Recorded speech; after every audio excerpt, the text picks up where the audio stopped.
विपिन शर्मा जी, देखिए आपको समझना चाहेंगे अब, क्योंकि आपने पूरी चर्चा को तो सुन लिया और तमाम जो प्रवक्ता बैठे हैं, नेता हैं, उन्होंने भी अपनी बात रख ली, लेकिन सवाल तो मेरा यही है ना, आने वाले जो अब चुनाव हैं, क्योंकि वो कहते हैं ना, अच्छे दिन पाछे गए किया ना हरी से खेत, अब पछताए होत क्या जब चिड़िया चुग गई खेत। ठीक है, अब जो हुआ सो हुआ, लेकिन आने वाले चुनाव के लिए मैं तो सवाल पूछूंगी, क्योंकि जिस तरह के हालात बन रहे हैं, अब चाहे वो बीजेपी हो या फिर इंडी गठबंधन की हम बात करें, सब कुछ सही चल रहा है। मैं तो बीजेपी से भी पूछूंगी, लेकिन उससे पहले, क्योंकि तमाम बयान तो उन्हीं के सहयोगी दलों के सामने आ रहे हैं, सवाल बनता है ना, गलत है क्या विपिन जी?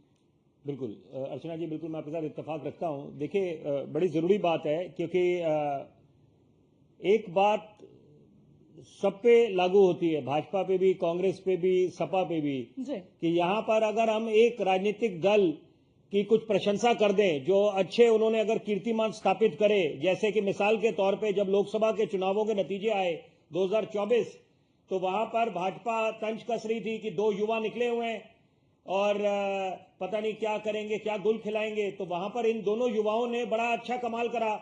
सपा के मुखिया अखिलेश यादव ने और राहुल गांधी जी ने कांग्रेस की तरफ से अच्छा प्रदर्शन रहा है पहले के मुकाबले 2014-2019। तो वहां पर यह बोला गया कि हम कांग्रेस के प्रवक्ता बन के बात कर रहे हैं, सपा के प्रवक्ता बन के बात कर रहे हैं। तो यही बात आज सपा और कांग्रेस पे भी लागू होती है। अगर हम ये आईना दिखाने का काम कर रहे हैं, हम ये बताने की कोशिश कर रहे हैं बतौर पत्रकार, आप, मैं, यहां पर कि अगर हरियाणा में जीत हासिल करी है भाजपा ने, तो आप इसको वेकअप कॉल समझिए और ये समझिए कि आप कमर कस लीजिए, रणनीति में बदलाव लाइए, जनता की नब्ज समझिए, ये समझने की प्रयास लगाइए कि कहां कमी पेशी रह गई, ना कि आप ये बोलने लग जाए ईवीएम में कुछ गड़बड़ी है। जम्मू और कश्मीर में तो ईवीएम पे कोई ठीकरा नहीं फोड़ा गया।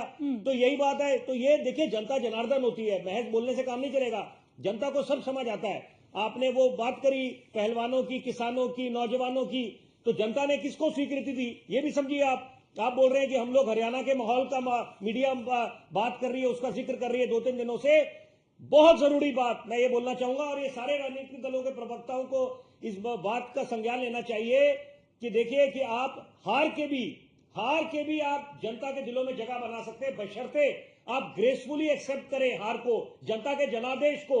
तो जनता भी आपको सर माथे बिठाएगी, आपको समझेगी कि ये बड़े सुलझे हुए नेता है और ये अच्छा राजनीतिक दल है। आज इस बार हमने इनको अपना जनादेश नहीं दिया, अगली दफा जरूर देंगे। और सबसे बड़ी बात है कि ये जो चुनाव है, ये प्रेस्टीज बैटल है आपके लिए, सबके लिए। उत्तर प्रदेश का जो उपचुनाव है और दिल्ली का तो है ही है, क्योंकि वहां पर एक नई उम्मीद की किरण कांग्रेस को मिली है 2024 के चुनावों के बाद, जहां पर ये वही विधानसभा जहां पर कांग्रेस खाता नहीं खोल पाई।